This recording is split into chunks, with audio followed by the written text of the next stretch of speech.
You can eat the exact same breakfast and still trigger two completely different hormone responses in your body. It sounds impossible, but blood sugar science keeps proving this one strange, powerful, and surprisingly simple truth repeatedly. Sometimes the problem was never what you eat, but the order you eat it. Today, we're breaking down a one-day experiment called egg sequencing and why it works. Eating carbohydrates first sends your blood sugar climbing fast, like water breaking through a dam. That sudden flood forces your pancreas to release a large, aggressive burst of insulin immediately. And once insulin spikes that high, your body temporarily shuts the door on burning fat. But flip the order, and something remarkable happens inside your digestive system almost instantly. Eat eggs first, and you create a biological buffer before carbohydrates ever arrive there. This single change can flatten your glucose curve, reduce cravings, and stop the crash. No extreme diets, no starvation, no complicated rules to memorize or follow.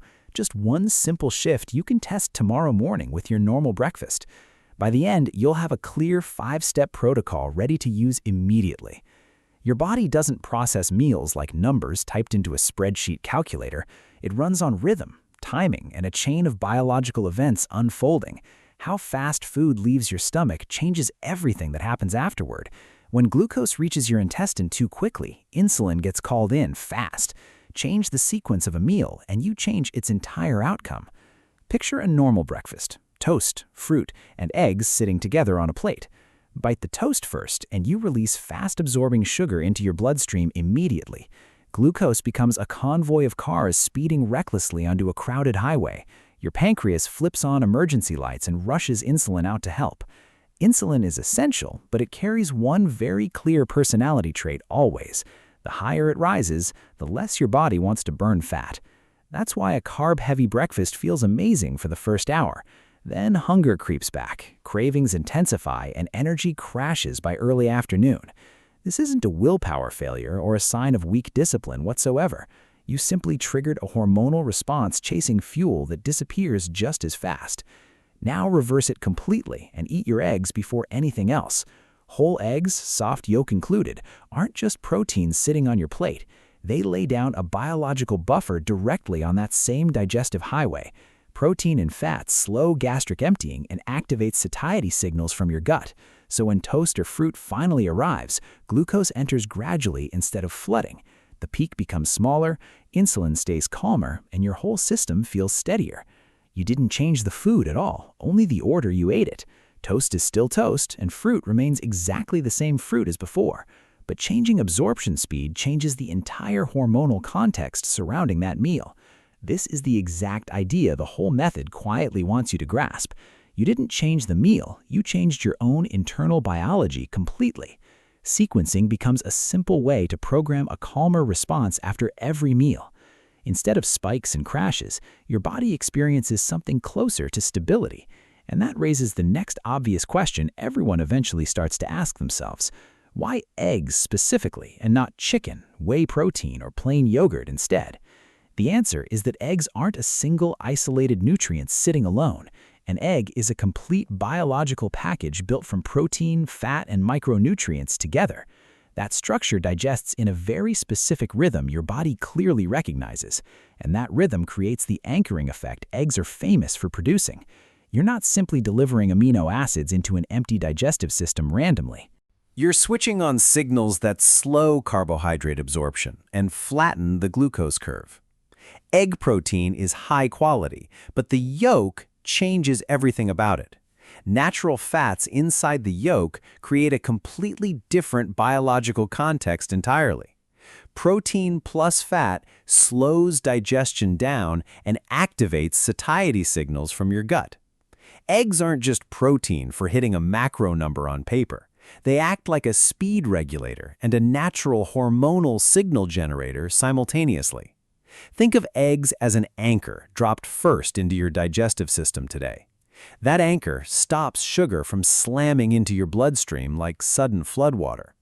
But many people try eggs first and still feel absolutely no difference whatsoever. Not because eggs fail, but because they're being used incorrectly most times. The first mistake happens when eggs are overcooked until the yolk turns chalky. Dry, gray yolks have lost the structure that creates their biological signaling power. The second mistake is treating eggs as a side dish instead of first. Sequencing requires eggs to go first and clear the path completely beforehand. The third mistake, and probably the most common, is discarding the yolk entirely. Egg whites alone give protein, but they lose the fats and micronutrients needed. Without the yolk, eggs lose their true identity as a powerful anchor. The yolk isn't optional weight, it's the structure that gives eggs their grip. It supports fullness, slows absorption, and creates the foundation insulin needs to stay calm. So eggs earn their place as the anchor for two clear reasons. They're complete, and they're incredibly practical for anyone's morning routine to include.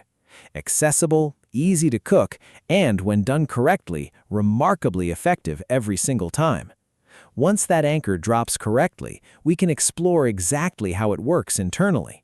What mechanisms inside your stomach and intestine let eggs hit the brakes? This is where mechanism 1 begins, something we'll simply call the stomach brake. You're not changing what's on your plate, only how fast it travels. In metabolic biology, speed can quietly determine your entire hormonal destiny that day. The faster sugar enters your blood, the harder insulin has to work. The slower it enters, the more gently your insulin can respond instead. Picture a rushed morning, grabbing toast, taking a bite, then drinking orange juice quickly. You've just delivered fast carbohydrates plus liquid sugar, which moves even faster. Glucose races through your stomach, hits the intestine, and floods your bloodstream immediately. You feel a quick energy lift, but your pancreas reacts with strong insulin. That flood often starts a familiar cycle almost everyone has experienced at some point. Hunger returns sooner, cravings increase, and energy crashes hard by mid-afternoon. Now flip the sequence and eat your eggs before touching any carbohydrates whatsoever. Ideally, give yourself 10 to 15 minutes before eating toast or fruit. That small gap gives your digestive system enough time to adjust rhythm. Egg yolks contain natural fat, and that fat triggers a hormone called CCK. You don't need to memorize the name, just remember its clear function. CCK sends a satiety message, but it's also sending a braking signal. It tells your brain a meal arrived and tells your gut to slow. CCK acts on a valve at the bottom of your stomach called sphincter. This valve controls exactly how food flows from stomach into small intestine. When CCK rises, that valve tightens and gastric emptying slows down noticeably. Carbohydrates eaten afterward aren't dumped into your intestine all at once anymore. They pass through a controlled gate, entering like a trickle instead of flood. The blood sugar peak becomes smaller and insulin doesn't need to surge violently. This mechanism makes you feel like you've quietly outsmarted your own biology today. Same toast, same fruit, yet a completely different outcome because of timing. Glucose enters your system on a slower, steadier, and far more manageable schedule. Fewer energy swings, less reactive hunger, and fewer impulsive food decisions later on. Keep the same meal, but simply reduce the spike by changing its order. One small valve inside your body can shape your entire glucose curve daily. Beyond slowing sugar down, eggs also trigger a powerful chemical shield internally. Satiety hormones like GLP-1 and PYY naturally reduce hunger even further afterward. If the stomach brake installs a valve, mechanism 2 turns on internal security. This hormonal shield intercepts hunger before it even fully forms inside you. Sequencing doesn't just slow absorption, it actively reshapes hunger through powerful gut hormones. You're not trying to tolerate hunger anymore, you're reducing the signal's strength. Inside your small intestine, specialized cells called L cells constantly monitor incoming food. Think of them as nutrient-sensing switches embedded directly into your gut lining. As food passes through, these cells release hormones reporting straight back to your brain. The two key hormones in this story are GLP-1 and peptide YY. These are among the strongest satiety signals found anywhere in the human body. They influence appetite centers in your brain and affect your digestive rhythm directly. The real magic of sequencing comes down to which nutrient arrives first. If carbohydrates hit your gut first, glucose enters your bloodstream rapidly and sharply. Insulin rises fast, and your body gets pulled into a swinging cycle. Sugar rises fast, drops fast, hunger returns, and cravings intensify shortly after. But if amino acids from eggs reach your gut before carbohydrates do, everything changes. It creates a preemptive hormonal strike that changes how your whole day unfolds. Protein is one of the strongest natural triggers for GLP-1 and PYY. Eggs carry a high satiety index because of their dense protein-fat combination structure. When amino acids stimulate L cells early, your gut flips the fullness switch. That's why people practicing sequencing report a very consistent, almost universal shared experience. They don't force themselves to eat less, they simply stop wanting more. When these hormones rise at the right time, 3 valuable effects follow naturally. First, reduced hunger, because your brain receives a clear message, meal is sufficient. Second, you spontaneously eat less at your next meal without forcing anything. You're less likely to reach lunch feeling desperate or completely out of control. Third, fewer sugar cravings, because cravings often reflect energy instability, not weak discipline. When satiety hormones stay strong, the urge for a quick sugar hit fades. Sequencing doesn't just affect your waistline, it quietly changes your entire decision-making process. Picture a button inside your gut labeled Satiety Switch, activated before carbohydrates arrive. When carbs finally come, your body receives them inside an already regulated system. The stomach brake has engaged, and satiety hormones are already fully online. Same meal, different day, less hunger, fewer cravings, and far fewer energy crashes. But there's a common mistake that can weaken this entire mechanism completely: going egg white only and accidentally removing the yolk's powerful signaling component entirely. This choice looks healthy on the surface: fewer calories, less fat, seemingly logical. But within this framework, egg whites alone remove a critical machine component entirely. A whole egg isn't just protein, it's a complete metabolic signaling matrix altogether. If you keep only the white, you still get amino acids and protein, but you lose the natural fats and micronutrients that shape metabolic signaling deeply. The yolk contributes to stronger CCK signaling and supports slower gastric emptying overall. Most importantly, it provides choline, a nutrient tied directly to liver function. This is where the egg white mistake becomes much bigger than it seems. The goal isn't just reducing hunger for a few hours during your morning, it's creating a genuinely more favorable metabolic environment throughout your entire day. Your liver acts like the body's energy dispatch center, processing glucose and fat constantly. It regulates key signals connected to insulin and visceral fat storage daily. When your liver becomes overburdened, metabolic flexibility can decline significantly over time. Choline from the yolk supports a crucial liver task: packaging and exporting fat. Discard the yolk, and you might be throwing away the actual metabolic key. Most people aren't discarding yolks maliciously, they're following outdated cholesterol fear advice.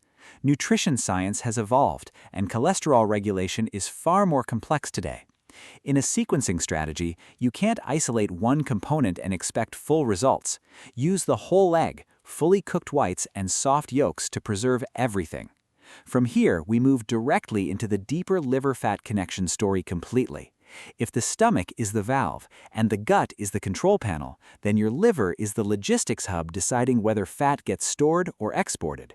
Visceral fat and liver fat are tightly connected, more than most people realize.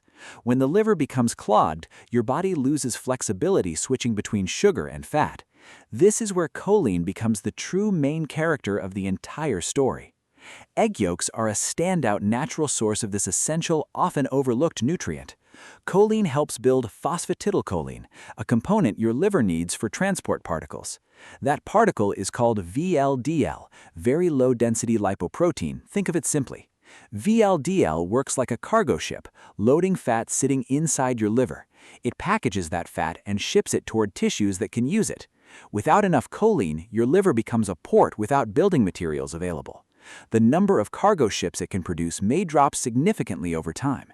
This isn't a magical claim that eggs alone cure fatty liver completely, but it explains why the yolk sits at the center of everything. Discarding the yolk isn't just removing fat, it's removing essential shipbuilding material.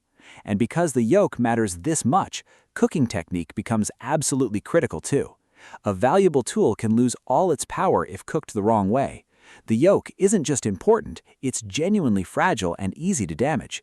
You can follow the right sequence and timing and still ruin everything here. Cook the egg until dry, chalky, and gray, and the signal weakens immediately. The rule is simple. Whites should be cooked, yolks should remain soft always. Fully cooked whites support efficient protein digestion and reduce discomfort for most people, but the yolk should stay soft to reduce lipid oxidation risk significantly. High heat for too long can structurally degrade the fats sitting inside yolks. Oxidized lipids may become more inflammatory, disrupting the smooth hormonal signaling you want. You don't need deep chemistry knowledge, just remember one simple practical principle here. Too much heat for too long lowers the quality of fatty foods. Cook using moderate heat, shorter exposure, and controlled yolk texture every single time. Poached eggs, soft-boiled eggs, sunny side up, or gently scrambled eggs over low heat, these methods let whites reach a safe cook while keeping yolks creamy still. If the yolk looks glossy and slightly flowing, you're doing everything correctly here. If it's dry, crumbly, or gray, you've pushed the heat too far. Once cooking is handled properly, we reach sequencing's most surprising and powerful payoff. Breakfast doesn't just help breakfast, it protects your blood sugar response at lunch. This phenomenon is called the second meal effect, and it's genuinely remarkable science. If you've ever crashed hard around 2 in the afternoon, you know this. Your eyelids get heavy, your head feels foggy, and you crave something sweet desperately. That crash may not be caused by lunch alone, but by breakfast instead. You don't eat breakfast only to feel full for a couple hours. You eat breakfast to determine how your body processes lunch hours later. When you sequence eggs first in the morning, you create a slower environment. Your stomach empties gradually, and glucose enters your bloodstream as a trickle. The gut has time to activate GLP-1, PYY, and other important digestive reflexes. These hormones don't switch off the moment you finish washing your dishes. Their influence persists like background music, smoothing absorption speed for hours afterward. This is why the second meal effect is often called metabolic memory itself. Your body doesn't reset to zero after every single meal you eat. It remembers the digestive rhythm and hormonal context established earlier that same morning. So when lunch arrives and you eat a sandwich, rice, or potatoes, your body doesn't react like a system caught completely off guard suddenly. It reacts like a system that has already been carefully prepared beforehand. Absorption becomes smoother, the glucose peak stays lower, and insulin responds gently. Morning sequencing is like laying down tracks that guide your entire day. You're not just eating breakfast, you're quietly programming your body for lunch. Test this yourself for one day and pay close attention to your energy. Notice your post-lunch clarity, your sweet cravings, and your overall mental sharpness. Your body will answer you honestly with real, observable personal data eventually. Once you understand this metabolic memory, one small detail can still ruin everything. What you drink during sequencing matters more than most people ever realize. Liquids move faster than solid food, fast enough to bypass the brakes entirely. Remember the stomach brake mechanism? Eggs trigger CCK, which tightens that pyloric gate. But sugary drinks don't need the same mechanical processing that solid food requires. They move quickly, hit the intestine fast, and deliver glucose before signals activate. You built a barrier to slow the flood, then opened a direct pipe. Insulin can still spike, and the entire protocol gets compromised by that drink. Avoid liquid sugar completely if you want sequencing to work as intended. For an extra boost, some use vinegar or lemon water for double protection. The first layer is mechanical, eggs slowing gastric emptying through that pyloric valve. The second layer is chemical, acid slowing the starch-to-sugar breakdown process itself. But practically, you don't need vinegar or lemon for this to work. Plain water or black coffee is enough during your 5 to 10 minute gap. Water won't disrupt your digestive rhythm, and black coffee carries virtually no sugar. Keep the brake and satiety system running cleanly before carbohydrates finally enter. Now you understand the biology. Here's the complete 5-step protocol you'll actually use. Think of your body like a traffic system moving cars down one road. If carbs rush the highway first, you create hormonal congestion almost immediately afterward. But send the protein anchor first, and you keep the entire flow smoother. Step 1. Preparation. Cook 2 or 3 eggs until whites are fully set. Keep the yolks soft or slightly runny. That's your critical balance point here. Use butter or ghee if needed. More heat-stable than many common oils. Step 2. Separation. Identify the carbohydrate portion on your plate, toast or fruit. Push it aside temporarily, blocking carbs while satiety hormones have time to activate. Step 3. Protein anchor. Eat your eggs first, slowly, and chew them thoroughly. Digestion starts in your mouth, and slower eating helps hormones activate properly. Step 4. The gap. Wait 5 to 10 minutes after finishing your eggs. This is your system setup window, where the pyloric gate tightens completely. Drink water or black coffee during this gap, avoiding sugary drinks entirely here. Step 5. Completion. Now eat the carbohydrates you originally set aside earlier. They enter a system that's already slowed, regulated, and fully prepared beforehand. One key note: skip the juice, because liquid sugar undoes everything you built. Now, what about cholesterol? The question everyone eventually asks after hearing this protocol. For most people, dietary cholesterol doesn't automatically raise blood cholesterol to dangerous levels. Your liver has feedback regulation. Eating more often means your body produces less. Many modern metabolic risks are tied to insulin resistance and chronic inflammation instead. Biology is individual though, so if you have lipid issues, stay medically monitored. Rely on your own lab results and professional guidance, not internet claims alone. This protocol is a behavioral experiment, not a medical promise or guarantee whatsoever. Do it correctly, observe closely, and your body will give you clear data. So here's your clean, one-day experiment. Eggs first, carbs last, with one gap.